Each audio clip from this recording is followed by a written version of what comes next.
आपको बता दें कि पिछले 24 घंटे में यूक्रेन ने 3 बड़े हमले किए हैं रूस के 3 शहरों पर, जिसमें किरोव, रोस्तोव और वोरोनिज शामिल हैं। ये हमले किए गए हैं। युद्ध का ये बेहद विध्वंसक मोड़ है। कहना ये गलत नहीं होगा कि यूक्रेन लगातार पुतिन को चुनौती पर चुनौती दे रहे हैं, जिसके बाद पुतिन के क्रोध का सामना भी ज़ेलेंस्की को करना पड़ा है।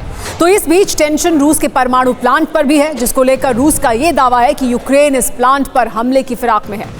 बार बार रूस IAEA को इस बारे में चेता रहा है। तो क्या ये सब विध्वंस की नई पटकथा का हिस्सा है?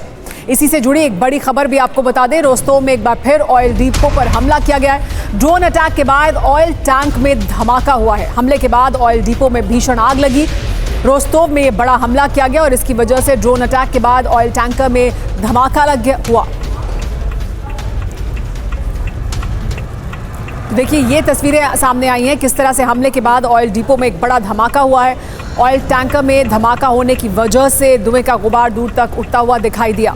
क्या आप अभी भी माता पिता बनने का सपना देख रहे हैं? अपोलो फर्टिलिटी के साथ अपनी माता पिता बनने का सपना पूरा करें। मुफ्त परामर्श के लिए 9953 440 671 पर कॉल करें।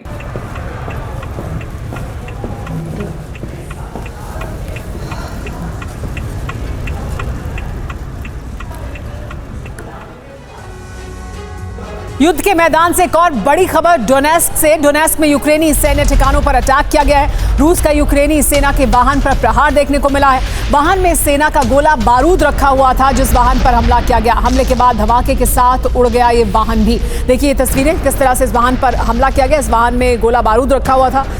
जैसे ही हमला हुआ उसके बाद इस वाहन के परखच्चे उड़ गए।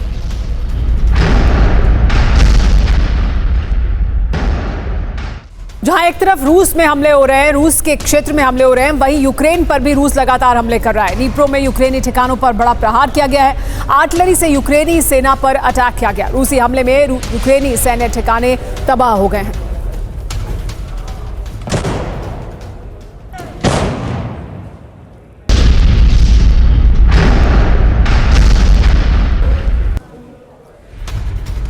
पुतिन का कुर्स्क प्लान क्या है, इसको लेकर बड़ी जानकारी सामने आई है। यूक्रेनी एनर्जी ठिकानों पर हमले का बड़ा प्लान है, ऐसी जानकारी सामने आ रही है। पुतिन की यूक्रेन में ब्लैकआउट करने की कोशिश है। रूस का कीव और लवीव में ब्लैकआउट का बड़ा प्लान है और इस वजह से एनर्जी इंफ्रास्ट्रक्चर पर हमले करने की रणनीति है। यूक्रेन के एयरफील्ड पर हमले की तैयारी की जा रही है रूस द्वारा। तो इस तरह से घेरने की कोशिश है यूक्रेन को। कुर्स्क में जो हमला यूक्रेन की तरफ से किया गया है, कुर्स्क के इलाकों में जिस तरह का नुकसान रूस को पहुंचा रहा है यूक्रेन, उसके बाद यूक्रेन से ये बड़ा हमला करने के बाद बदला लेना चाहता है रूस।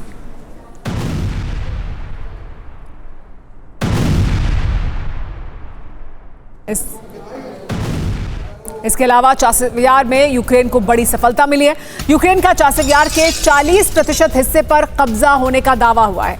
यूक्रेन की मैकेनाइज्ड ब्रिगेड के प्रवक्ता ने बड़ा दावा किया है। उन्होंने कहा है कि चासिव्यार के 40% हिस्से पर यूक्रेन का कब्जा हो गया है। रूस यूक्रेन जंग में चासिव्यार में भारी तबाही हुई है और उसके बाद अब यूक्रेन की तरफ से बड़ा दावा किया गया। यूक्रेन के अधिकारियों द्वारा ये बड़ा दावा किया गया मैकेनाइज्ड ब्रिगेड की तरफ से कि 40% जो हिस्सा है चासिव्यार का, उस पर यूक्रेन ने कब्जा कर लिया है। यूक्रेनी हमले की हम आपको तस्वीरें आइए दिखाने जा रहे हैं। इससे आपको ये अंदाजा हो सकता है कि यह हमला कितना घातक था। रूस यूक्रेन जंग की ये 6 तस्वीरें आप देखिए। रूस यूक्रेन जंग की शुरुआत के बाद से अब तक इस इलाके पर कभी यूक्रेनी अटैक नहीं हुआ था, लेकिन पहली बार यूक्रेन के ड्रोन अटैक से किरोव का पूरा इलाका थर्रा उठा है। देखिए किस तरह से किरोव के इलाके में ये धमाके किए गए हैं। 6 तस्वीरों के जरिए हम आपको दिखा रहे हैं कि किस तरह का विध्वंस हुआ है किरोव के इलाके में। लेकिन कुर्स्क को लेकर ज़ेलेंस्की का भी बड़ा प्लान है। जहां रूस एक बड़ा प्लान बना रहा है तो ज़ेलेंस्की का भी बड़ा प्लान है। कुर्स्क में हमारी सेना रोकेगी नहीं, ये कहा है ज़ेलेंस्की ने। हम और क्षेत्र कब्जा करने की कोशिश में हैं, यानी यूक्रेन की सेना रुकने वाली नहीं है, आगे बढ़ेगी और ज्यादा क्षेत्र को अपने कब्जे में लेगी। रूसी सेना को यूक्रेनी फौज जवाब दे रही है, कहा है ज़ेलेंस्की ने। तो किसी भी सूरत में वो पीछे हटने के लिए तैयार नहीं है, बल्कि और आगे बढ़ेंगे और आक्रामक होंगे। साथ ही ज़ेलेंस्की ने यह भी जानकारी दी कि कैसे रूसी सेना को यूक्रेनी फौज जवाब दे रही है। ज़ेलेंस्की का ऐलान, कुर्स्क में यूक्रेन नहीं रखेगा, और ये बड़ा ऐलान है ज़ेलेंस्की का। कुर्स्क में ये कहा गया है ज़ेलेंस्की द्वारा कि हमारी सेना डटी हुई है, यूक्रेन लगातार आगे बढ़ रहा है। यूक्रेनी सेना का कब्जा बरकरार ही नहीं है बल्कि नए इलाकों पर कब्जे की कोशिश भी की जा रही है। ज़ेलेंस्की ने यह भी बताया कि बॉर्डर से सटे क्षेत्रों पर कब्जे की बड़ी कोशिश है। रूस की सेना पर यूक्रेनी सेना भारी पड़ रही है, ज़ेलेंस्की ने जानकारी दी है। रूस के कई हमलों को नाकाम किया गया है। हथियारों के लिए मित्र देशों से बातचीत भी चल रही है, यानी और ज्यादा हथियारों के लिए मित्र देशों से बातचीत की जा रही है। ये कहा है यूक्रेन के राष्ट्रपति ज़ेलेंस्की ने। पुतिन की युद्ध नीति के सामने एक बार फिर से यूक्रेन और उसकी मदद कर रहा है नेटो धराशायी हो गया है। नेटो की मदद के बाद यूक्रेन ने रूस के 6 प्रांतों पर कब्जा करने की जो मुहिम छेड़ी थी उसे पुतिन और उनकी सेना ने सिर्फ 36 घंटे में विफल कर दिया है। रूस के महाविस्फोट के बाद रूसी धरती से यूक्रेनी फोर्स ऑल आउट हो गई है।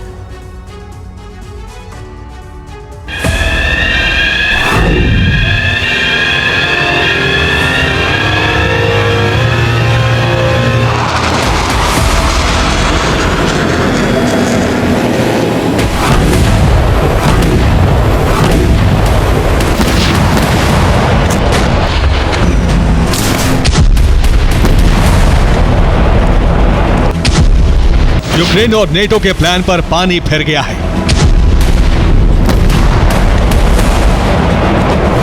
रूस के अंदर ज़ेलेंस्की और बाइडेन को बहुत बड़ा झटका लग गया है।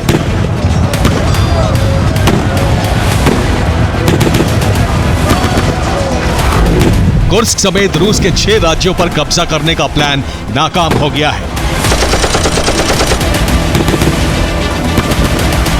पुतिन की युद्ध नीति ने एक बार फिर से जंग की बाजी पलट दी है।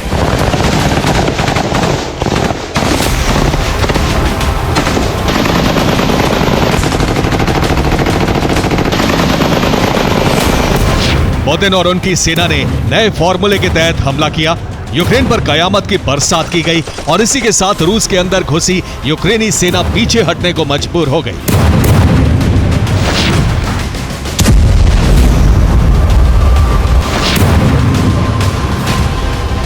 36 घंटे, जी हां, सिर्फ 36 घंटे में पुतिन और उनकी सेना ने युद्ध को 180 डिग्री बदल दिया।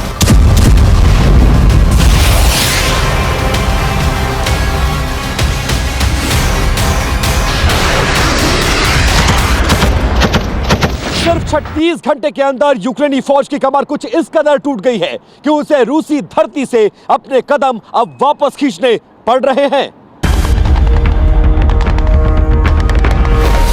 रूसी सेना ने यूक्रेन के खतरनाक प्लान को कैसे नाकाम किया, अब सिलसिलेवार तरीके से इसे समझिए।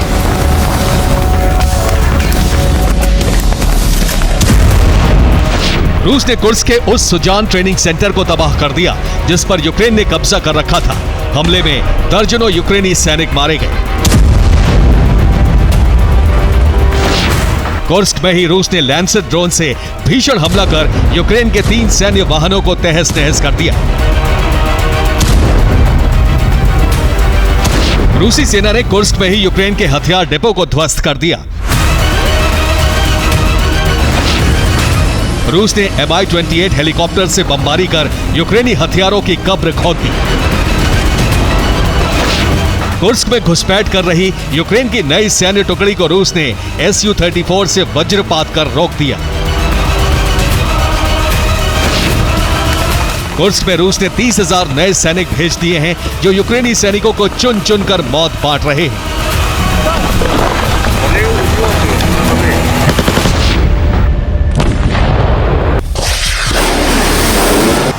कुर्स्क की ही तरह रूसी सेना को एक साथ कई मोर्चों पर बड़ी कामयाबी मिली।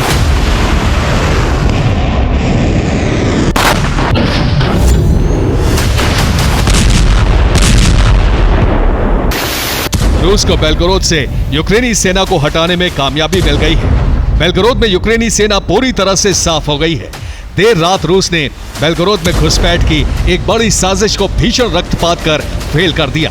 इसी तरह ब्रियांस्क और वोल्गोग्राद में भी यूक्रेनी सेना की घुसपैठ नाकाम हो गई है। युद्ध के मैदान में रूसी सेना को जो बड़ी कामयाबी मिली है उसके पीछे पुतिन का वो प्लान है जिसे रूसी फौज ने 36 घंटों के अंदर अंजाम दिया।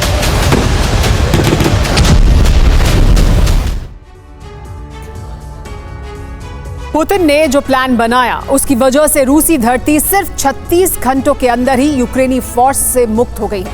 यूक्रेन ने रूस के 6 प्रांतों पर कब्जा करने का प्लान बनाया था। कुर्स्क, ब्रियांस्क और बेलगोरोद, वोरोनिश, वोल्गोरोद और रोस्तोव पर कब्जे की रणनीति थी। कुर्स्क और बेलगोरोद में यूक्रेनी फौज घुसपैठ कर गई थी। रूस के बाकी राज्यों में भीषण हवाई हमला कर घुसपैठ की कोशिश की जा रही थी, लेकिन रूसी सेना ने यूक्रेन के षड्यंत्र को नाकाम कर दिया है। 6 अगस्त से कुर्स्क में यूक्रेन के हमले शुरू हुए थे। यूक्रेन ने रूसी सेना को शुरुआत में बड़े झटके दिए। इसके बाद पुतिन ने वॉर रूम में पलटवार का बड़ा प्लान बनाया। इसके तहत 36 घंटे तक पूरे यूक्रेन में भीषण बमबारी की गई। 26 अगस्त से शुरू हुई ये बमबारी 27 अगस्त तक चली। रूस के भीषण हमले के बाद यूक्रेन पर कीव समेत कई प्रांतों को खोने का खतरा मंडराने लगा।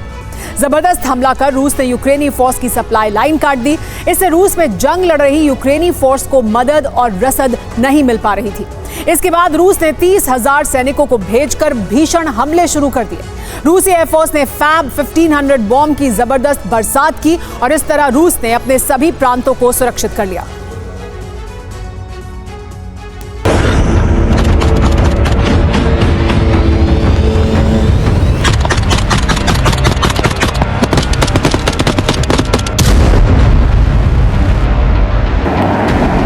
रूस के 6 प्रांतों में यूक्रेन जिस तरह से हमले करने में सफल रहा, उसके पीछे सीधे तौर पर नेटो का हाथ माना जा रहा है।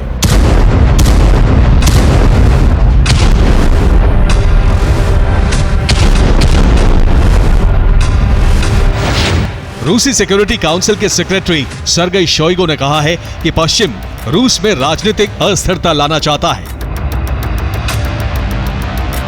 क्रेमलिन ने यह साफ कर दिया है कि नेटो रूसी धरती पर जिस साजिश को अंजाम देने की फिराक में है, उसका परिणाम बहुत ही ज्यादा भयावह होने वाला है। रूस की धरती से यूक्रेनी फोर्स के पैर उखड़ चुके हैं। बावजूद इसके ज़ेलेंस्की सेना हिम्मत नहीं हार रही है। रूसी सेना को जख्म देने के लिए यूक्रेन अब गुरिल्ला हमलों का सहारा ले रहा है। इन्हीं गुरिल्ला हमलों के जरिए यूक्रेन ने कुर्स्क के साइम नदी पर बने पुल को तबाह कर दिया। यूक्रेन ने रोस्तोव में भी धमाके किए। हमले की वजह से रूस के 2 ऑयल डिपो में भीषण आग लग गई।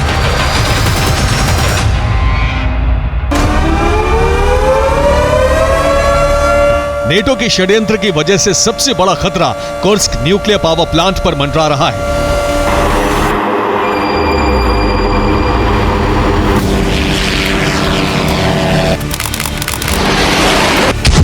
इसी खतरे को देखते हुए इंटरनेशनल एटॉमिक एनर्जी एजेंसी यानी IAEA के chief Rafael Grossi Kursk nuclear power plant का निरीक्षण करने पहुंचे। जायजा लेने के बाद IAEA चीफ ने कहा कि कुर्स्क पावर प्लांट पर अब तक का सबसे बड़ा खतरा मंडरा रहा है। अगर इसे नहीं टाला गया तो बहुत बड़ी त्रासदी आ जाएगी।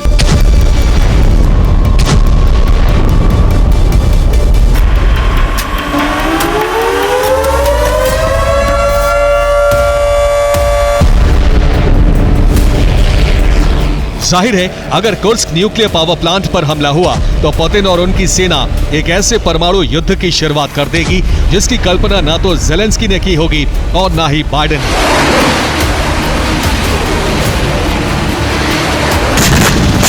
Bureau report, TV9, Bharatvarsh.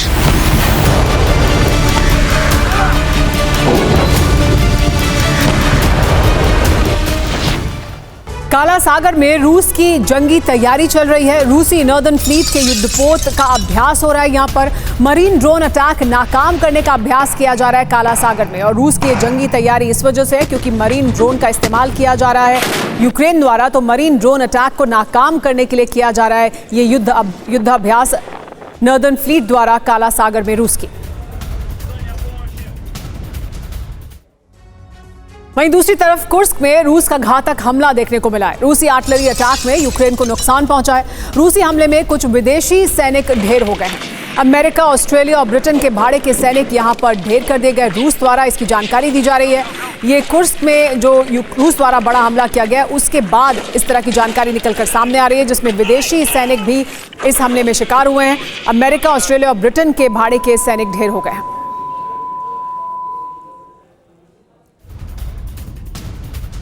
Kursk में जिस तरह की जंग चल रही है उसमें कुर्स्क न्यूक्लियर पावर प्लांट को लेकर रूस अलर्ट मोड में है। न्यूक्लियर पावर प्लांट के पास सुरक्षा बहुत कड़ी कर दी गई है।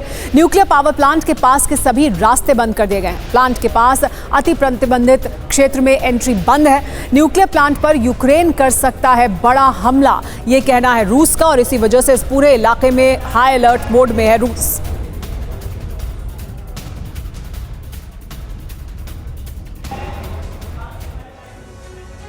Kursk nuclear power plant, Ukraine करेगा क्या इस पर अटैक?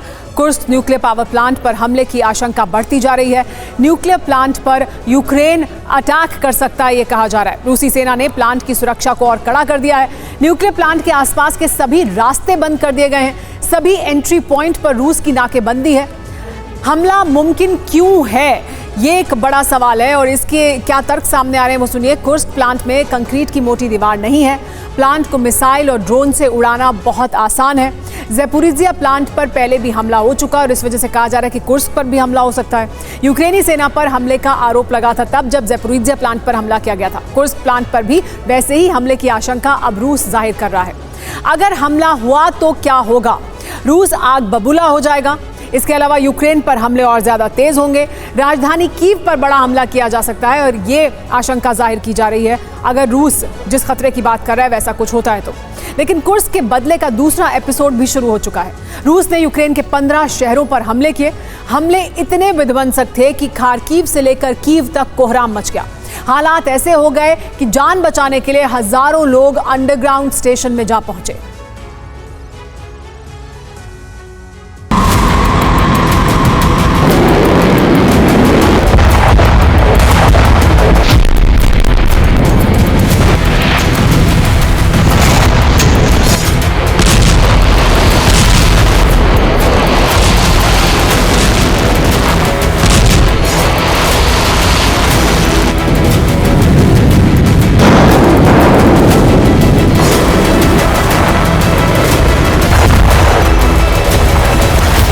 ज़ेलेंस्की को अंदाजा भी नहीं होगा कि पुतिन कुर्स्क का इतना विध्वंसक बदला लेंगे।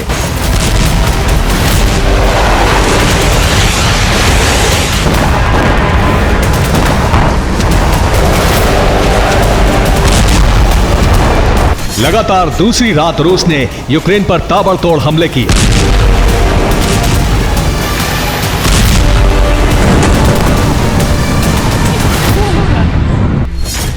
चौबीस घंटे में 81 शाहिद ड्रोन से हमले किए गए, 10 मिसाइलें दागी गईं। इसके अलावा मेग और सुखोई ने बम बरसाए।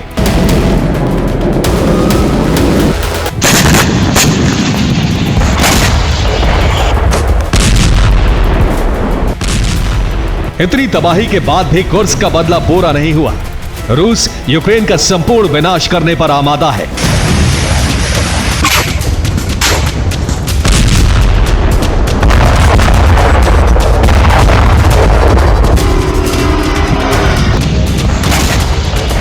रूस अपने वो हथियार निकाल रहा है जिनका इस्तेमाल उसने अभी तक या तो किया नहीं है या फिर बेहद कम किया है। रूस ने युद्ध के मैदान में Su-57 उतारकर कीव से लेकर खार्किव तक हमले किए हैं और यह साफ कर दिया है कि वो F-16 का सामना करने के लिए पूरी तरह तैयार है। यूक्रेन F-16 से कभी भी हमला कर सकता है क्योंकि उसके पास रूस को रोक पाने के विकल्प अब करीब करीब खत्म हो चुके हैं।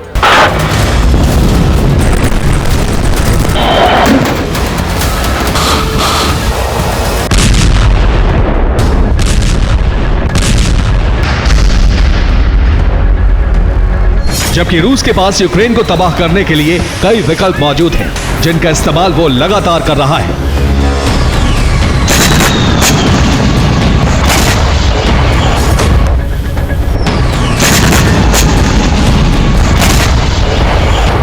कुर्स्क का बदला लेने के लिए रूस ने अब तक 287 ड्रोन से हमले किए हैं। और 246 मिसाइलों से तबाही मचा चुका है।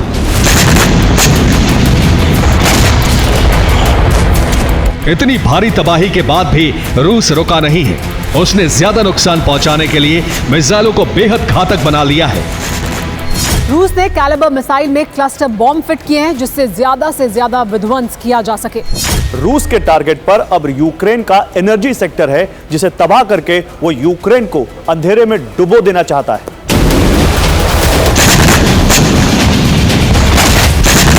सर्दियों से पहले रूस की तैयारी है कि वो क्लस्टर बम का इस्तेमाल यूक्रेन के बड़े एनर्जी सेक्टर को बर्बाद करने में करे। इसलिए क्लस्टर बम से हमले भी ऊर्जा ठिकानों पर शुरू हो गए हैं।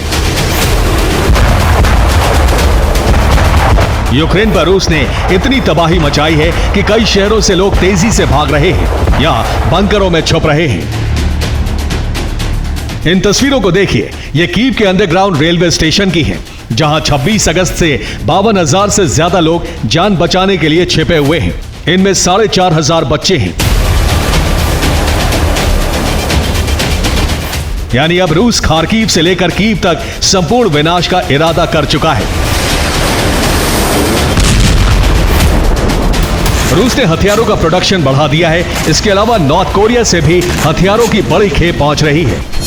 यूक्रेन की तबाही का एक जखीरा कुछ दिन पहले ही मॉस्को पहुंचा है। दावा किया जा रहा है कि 13,000 कंटेनर हथियार प्योंगयांग से मॉस्को पहुंच चुके हैं, जिनका इस्तेमाल यूक्रेन के अलग अलग शहरों पर हमले के लिए किया जा रहा है। यानी किम ने वादे के मुताबिक पुतिन को हथियार भेजे। अब पुतिन की बारी है जिसमें वो अमेरिका को पीले सागर फ्रंट पर फंसा सके। रूस ने आधी रात में हमले शुरू किए और टारगेट पर कीव था। 8 घंटे तक हमले किए गए, जिसमें कीव का कमांड सेंटर खाक कर दिया गया। ज़ैपोरिज़िया में 10 घंटे तक ड्रोन स्ट्राइक हुई, जिसमें 3 सिविलियन की मौत हो गई। निप्रोपेट्रोव्स्क में 8 मिसाइल हमले किए गए, जिसमें 13 लोग जख्मी हो गए, जबकि निकोपोल में इस्कंदर मिसाइल से अटैक किए गए। खार्किव में आर पार की जंग चल रही है, वहां हमले में गवर्नर ऑफिस फूंक डाला गया। खेमेलनित्स्की में ड्रोन स्ट्राइक में मिलिट्री पोस्ट को जला दिया गया। लुहांस्क में फ्रंटलाइन पर मिसाइल गिरी है, जिससे यूक्रेनी सैनिक पीछे धकेल दिए गए हैं। इन हमलों में रूस ने किंजल बैलिस्टिक मिसाइल का इस्तेमाल किया है। इसके बाद इस्कंदर बैलिस्टिक मिसाइल, फिर KH-101 क्रूज मिसाइल। इसी दौरान MiG-31K फाइटर जेट का भी इस्तेमाल किया गया और Tu-95 बॉम्बर से हमले किए गए, जबकि हमले में शाहिद कामिकाजी ड्रोन का भी इस्तेमाल किया गया।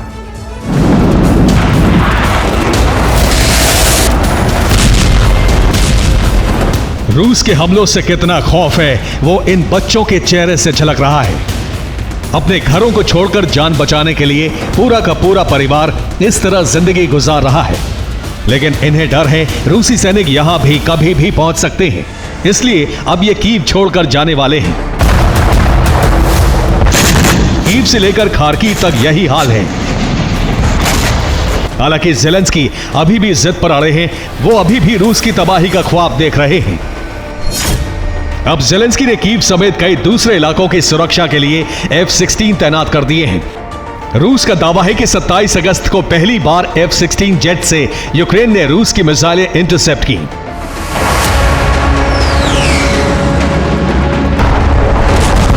इसके अलावा क्रेमलिन कहता रहा है रूस के एयरबेस और ऑयल डिपो पर F-16 से हमले किए गए हैं, जबकि यूक्रेन इसे ड्रोन स्ट्राइक बताता रहा है।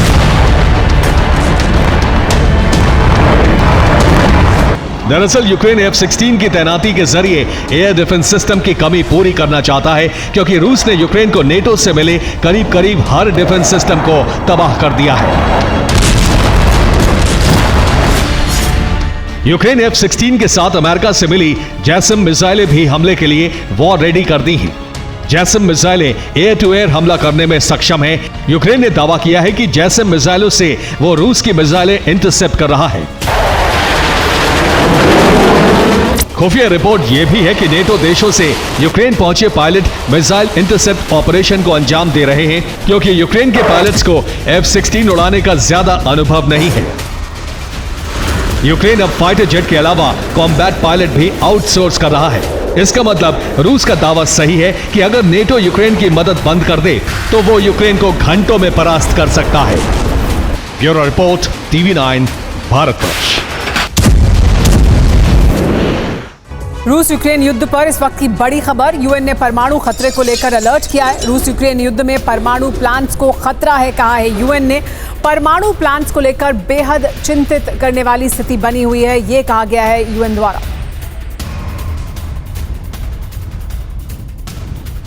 लेकिन बड़ा सवाल ये कि क्या एटमी जंग की तरफ बढ़ रहे हैं रूस और यूक्रेन। यूएन ने रूस यूक्रेन युद्ध पर बड़ी चिंता जाहिर की है।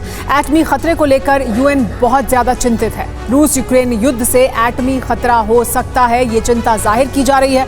रूस यूक्रेन में मौजूद परमाणु प्लांट्स पर खतरा बना हुआ है। ज़ैपोरिज्जिया न्यूक्लियर प्लांट पर हमले से चिंता है, ये कहा है यूएन ने। और इसी महीने ज़ैपोरिज्जिया प्लांट पर हमला किया गया था, इस वजह से चिंता और ज्यादा बढ़ जाती है। हमले के बाद कूलिंग टावर में आग लग गई थी। ऐसी स्थिति कुर्स्क प्लांट में भी आ सकती है, ये चिंता जाहिर की जा रही है। कुर्स्क प्लांट के पास मिले थे ड्रोन के टुकड़े और इस वजह से ये चिंता और ज्यादा बढ़ गई है। एक और बड़ी खबर जो हमले किए जा रहे हैं यूक्रेन द्वारा रूस में, उससे जुड़ी हुई, वो रोस्तोव ऑयल डिपो पर अटैक का नया वीडियो सामने आया है। यूक्रेन के हमले में एटलस ऑयल डिपो को नुकसान हुआ है, ये साफ तौर पर देखा जा सकता है। ऑयल डिपो के 2 टैंक्स में धमाके की खबर है। देखिए किस तरह का धमाका हुआ। 2 टैंक्स में धमाका हुआ है, जिसके बाद इस तरह का धुएं का गुबार उठता हुआ दिखाई दिया। ये यूक्रेन का बड़ा हमला है रूस के ऑयल डिपो पर। एटलस ऑयल डिपो पर अटैक से जुड़ी नई तस्वीरें सामने आई हैं। सैटेलाइट तस्वीर में ऑयल डिपो में तबाही साफ तौर पर देखी जा सकती है। ऑयल डिपो में 2 टैंक जलते हुए नजर आ रहे हैं। कई और टैंकों को भी नुकसान की खबर है। रूस को लगातार नुकसान पहुंचा रहा है यूक्रेन, और किस तरह से इस प्लांट को नुकसान पहुंचाया गया, इसकी नई सैटेलाइट तस्वीरें भी सामने आ गई हैं।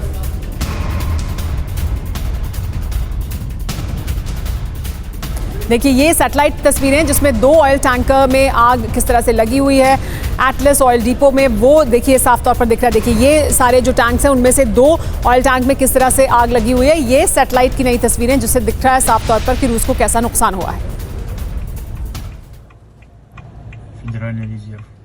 और अब देश की राजनीति से जुड़ी अहम खबर। बीजेपी अल्पसंख्यक मोर्चा की बैठक में उठा है वक्फ बिल का मुद्दा। बैठक में वक्फ बिल को लेकर कुछ नेताओं ने अपनी चिंता जाहिर की।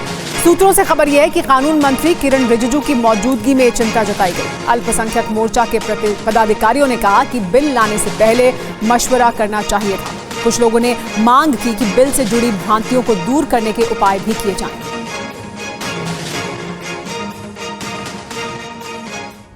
उधर बीजेपी अल्पसंख्यक मोर्चा के अध्यक्ष जमाल सिद्दीकी ने TV9 भारतवर्ष से बात करते हुए कहा कि बैठक में वक्फ बिल की अच्छाइयों के बारे में चर्चा की गई। पार्टी के किसी पदाधिकारी ने बिल का विरोध नहीं किया है। उन्होंने अपनी पीड़ा बताई। वो हमारे उत्तर प्रदेश साथी थे, उन्होंने बताया कि जो पुराना जो बिल था वक्फ का, जो पुराना वक्फ का कानून था, वो किस प्रकार से लूट का लाइसेंस था।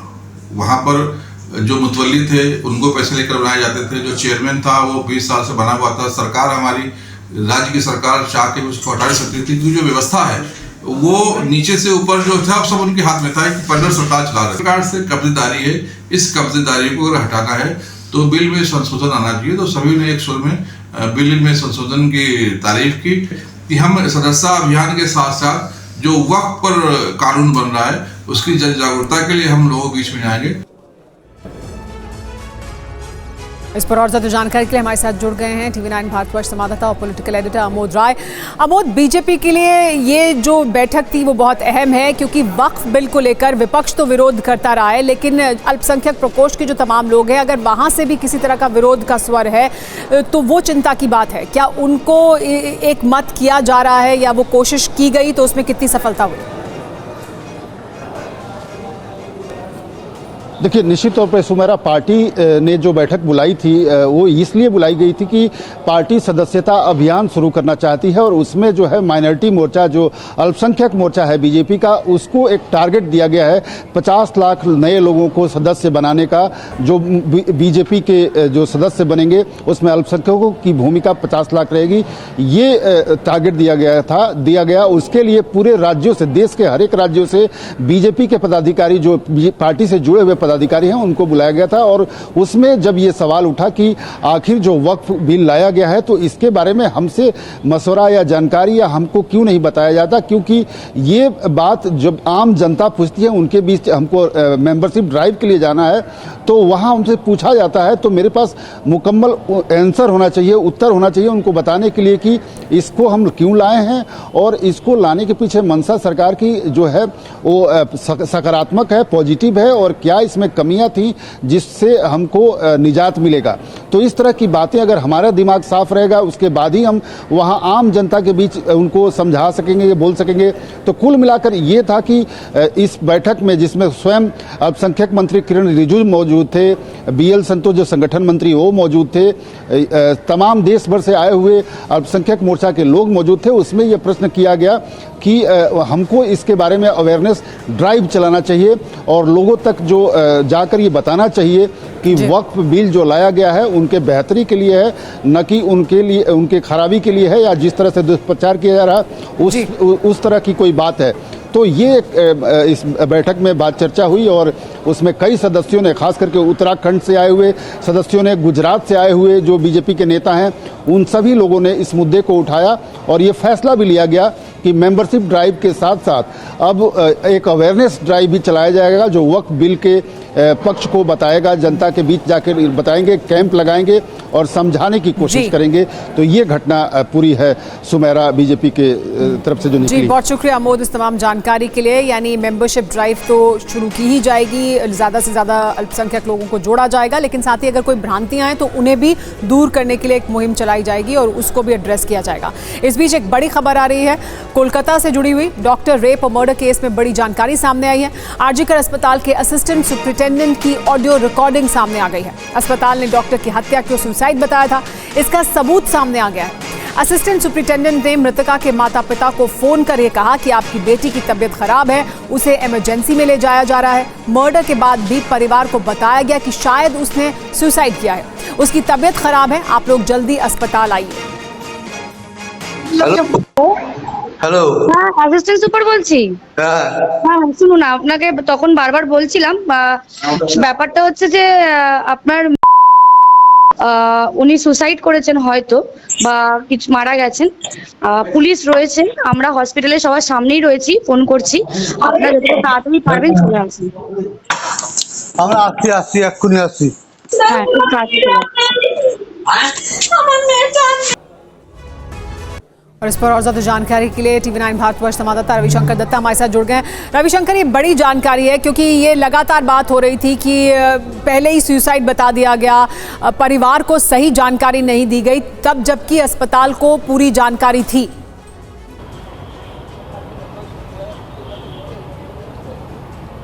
जी बिल्कुल, ये ऑडियो का बात पहले से ही कहा जा रहा था। जिस दिन से ये घटना घटी है उसका बाद से लगातार ये कहा जा रहा था कि जब हॉस्पिटल से बात पहली बार उनका घर में हुआ था वहाँ पे ये कहा जा रहा था कि उनका बेटी का पहले है जो तबीयत ख़राब है, उनका घर वाले को ये बोला गया कि आप जल्दी आ जाइए, उनका घर मतलब हॉस्पिटल में उनको इमरजेंसी में लिया जा रहा है क्योंकि उनका तबीयत बहुत ही ज़्यादा ख़राब हो चुका है। उसके बाद असिस्टेंट सुपर जो है उन्होंने अपना परिचय दिया और उन्होंने कहा हो सकता है कि आपका बेटी जो है वो सुसाइड कर लिया है या तो फिर उनके साथ और कुछ हुआ है, लेकिन ये कंफर्म किया कि आपकी बेटी की मौत हो चुका है। तो आप उनका फादर का ऑडियो सुन सकते हैं। उनका फादर भी यही कह रहे हैं कि आप लोग खुल के क्यों नहीं बता रहे क्या हुआ है।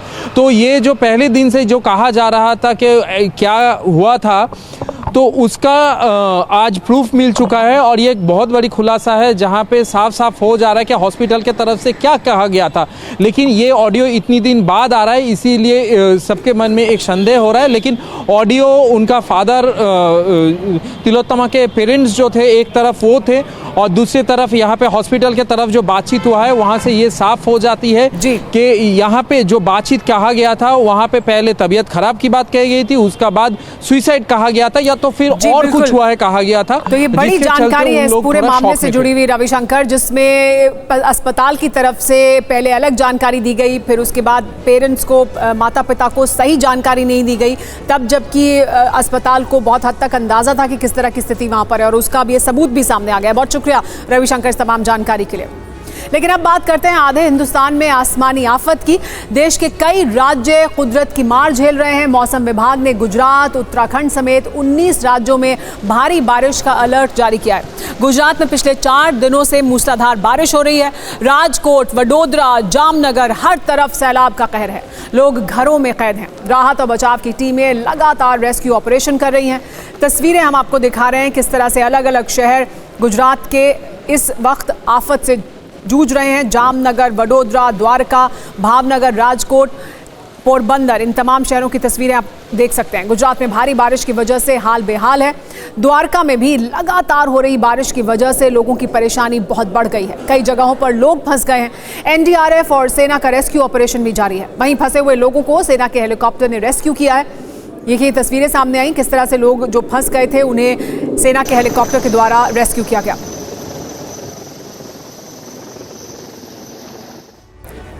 अब आपको गुजरात के द्वारका से ही टीवी9 संवाददाता जयेश पारकर की रिपोर्ट दिखाते हैं। एक कृष्ण की द्वारिका थी जो समंदर में डूब गई, लेकिन जो बाहर है वो द्वारिका भी अभी पानी पानी है। बीती रात के 24 घंटों में यहाँ 20 इंच से ज्यादा बारिश हो चुके हैं और उसका जो रिजल्ट है वो आपके सामने है। नदियों में उफान है और उसकी वजह से देवभूमि द्वारिका के जो 4 मुख्य तहसील हैं उनमें अभी जनजीवन काफी प्रभावित है। एनडीआरएफ की ओर से 90 से ज्यादा लोगों को अभी रेस्क्यू कर लिया गया है। ओखा कोस्ट गार्ड ने भी अभी समंदर में फंसी एक छोटी सी नाव में से 3 मछुआरों को रेस्क्यू किया है। इसके अलावा यहाँ का एक अलग अलग जो इलाके हैं उस इलाके में भी लोगों को रेस्क्यू करने की कामगिरी चल रही है। आपको बताएं कि यहाँ पे सेंट्रल कोस्ट गार्ड की ओर से भी रेस्क्यू ऑपरेशन किया गया और यहाँ के एक रहणांक तहसील के अंदर 4 लोगों को रेस्क्यू किया गया था। अभी ये जो हम आपको रास्ता दिखा रहे हैं इसी रास्ते पर भारी पानी भरा हुआ था, लेकिन अभी ये रास्ता खुल पाया है। यहाँ से जो मुख्य मथक है राजकोट, जामनगर, वहाँ से जाने के लिए इसी रास्ता का उपयोग किया जाता था, लेकिन भारी बारिश की वजह से ये पूरा जो रास्ता था पानी के अंदर चला गया था और इस नदी में इतना भारी पानी था जो अब धीरे धीरे करके उतर रहा है। उसकी वजह से यहाँ से अभी यातायात शुरू हो पाया है। लेकिन अगर देखा जाए तो अभी 2 दिन यहाँ वेदर फोरकास्ट ने जो शक्यता दिखाई गई है कि भारी बारिश हो सकती है, यानी आगामी जो 24 घंटे हैं वो भी काफी मुश्किलात भरे हो सकते हैं। अभी देवभूमि द्वारिका और उसके मुख्य 4 तहसील उसमें रेस्क्यू ऑपरेशन चल रहा है, लेकिन हर जगह बर्बादी का मंजर सामने आ रहा है। कैमरा पर्सन नटवर परमार के साथ जयेश पारकर, टीवी9 देवभूमि द्वारिका। अब आपको वडोदरा की ही एक और तस्वीर दिखाते हैं जहां बड़ौदा के महाराजा सयाजीराव विश्वविद्यालय में मगरमच्छ का रेस्क्यू किया गया। ये तस्वीरें देखिए, मगरमच्छ का रेस्क्यू किया गया है। ये तस्वीरें बड़ौदा के महाराजा सयाजीराव विश्वविद्यालय है। यहाँ पर बारिश और बाढ़ की वजह से मगरमच्छ विश्वविद्यालय के भीतर परिसर में आ गया था, यहीं से इसका रेस्क्यू किया गया। गुजरात में पिछले 4 दिनों से मूसलाधार बारिश हो रही है। राजकोट, वडोदरा, जामनगर, हर तरफ सैलाब का कहर है। लोग घरों में कैद हैं। वडोदरा से टीवी9 के संवाददाता यूनुस गाजी की रिपोर्ट देखिए। वडोदरा के आजवा सरोवर से छोड़े गए पानी की वजह से विश्वामित्री नदी का पानी वडोदरा शहर के अलग अलग इलाकों में घुस चुका था और इसकी वजह से काफ़ी तबाही हुई है। कई इलाके ऐसे हैं कि निचले इलाके हैं या तो बेसमेंट है, वहाँ अभी भी पानी भरा हुआ है और लोग ये पानी निकालने की कोशिश कर रहे हैं। वडोदरा शहर के फतेहगंज इलाके के अंदर आया हुआ ये सैफरन टावर है और सैफरन टावर का बेसमेंट पूरा डूब चुका है।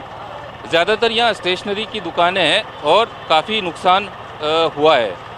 जो स्थानीय लोग हैं वो अपने खर्चे से पंप लगा के ये पानी निकालने की कोशिश कर रहे हैं। ऐसी ही हालत वडोदरा शहर की अलग अलग जो निचले इलाके हैं वहाँ पे है। कल पूरा ग्राउंड फ्लोर, बेसमेंट सब डूब गया था और इधर नीचे जो भी शॉप्स है उसका सब मटेरियल, सब चीज़ डैमेज हो गई है। आप यू कैन सी, मतलब आप इधर देख सकते हो कि कैसे मेहनत करके ऊपर चढ़ाया और पता नहीं ये इसका सॉल्यूशन निकलता ही नहीं। हर 4-5 साल में एक आध बार ऐसा नुकसान होता है। हमने प्रिकॉशंस लिए हैं अवॉइड करने के लिए, बट इस बार बहुत बड़ा नुकसान हो गया है एंड इसके लिए सरकार को कुछ तो करना चाहिए। परमानेंट सॉल्यूशन सरकार को ये कॉरपोरेशन के साथ निकालना चाहिए कि आजवा लेक से पानी बड़ौदा में आने से बदले उसको डाइवर्जन करके नर्मदा की कैनल में छोड़ा जाए तो क्या है कि बड़ौदा में ये पूर की संकट परिस्थिति फिर से नहीं दोहराए और लोगों को नुकसान कम से कम होए।